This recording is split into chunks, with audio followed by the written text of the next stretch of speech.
Hey, how you doing? It's Bigger Behind the Trigger here, and I am looking for help from you guys. I just picked up a M57 Yugo 760 by 25, and I'm trying to find data for it. I've been cutting down 223 brass to make the brass for it, just because it's more involved and it's more of a zen thing for me because I love reloading, and any process that I can have a hand in, I'm going to do. So, I went and slugged my barrel and it came out to 308.2. And if he was suggesting to shoot the 32 caliber bullets, or 311, and I guess with this one here I could do that and then size it down to 309. But I hear that those things really chew the lead up, so I would like to, I'm going to mix my lead really super hard. And then to the point where it's almost brittle. But I'm also going to be shooting some of the monolithic Lehigh bullets, the 308 85 grain that they have. It's meant for a rifle, but you know, the Tokarev round is a rifle round, so those are the best fluid transfer rounds that there is, and that's just for self-defense. I would plan on using 110 grain bullets because they're cheap to come by, and I have 30 left from back in my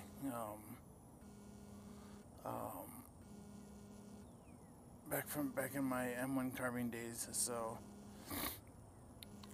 anyway, if anybody has any load data on that, I love to use Winchester 231. I have a huge stockpile of it. And making the brass, I've just decided to size it, and because the dies don't come with a ball inside seat or inside expander, so I'm gonna see if I can get one from a 300 blackout and see if that works. But I was just looking for somebody with some information. I'm sure there's a lot of people out there now on the Reloaders Network that have information on that, and I want to shoot it. I'm really into the older classic firearms and stuff like that, so that's right up my alley. Plus that 7.62 by 25 is a hard-hitting little 308. So and having it, you know, my gun won't take 1,600 feet per second.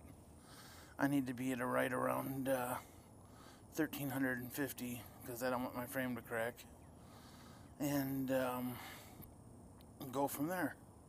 And then I'd like to start a project doing a 38 Super and and converting it over and putting a 760 by 25 barrel in it. I've seen videos where people have been very successful with it. They just didn't put the 12-pound spring in or 14-pound spring and had to single load each round, but the accuracy's there. So looks like something that I would probably carry. So I figure if I can get a cheap 1911 and like an ATI or some whatever, well, I'm not calling them cheap because they're just less expensive, but I mean, like, the good old-fashioned rule of thumb is don't carry a firearm that costs a fortune, because if you have to use it, you're gonna lose it. So I figure if I can stick to under $400 for the firearm, then I'm good to go. So anyway, just please leave comments below on your information that you have. I'll take all information. I'm not picky. And if you have any brass that you're not using, I will definitely be interested in it if you want to sell it. I'm sorry, I'm trying to get over this cold. But yeah, because this is, I like to use it, or I can get Starline brass, but right now I've been wiped out with cash because I was in the hospital for all of January. So that kind of screwed me up a little bit. But um, yeah, I'm just finally starting to get back on my feet here. But I'd like to have at least 600 rounds of brass for it. So, because that's just like 500 is my max or my minimum on brass for any firearm. So,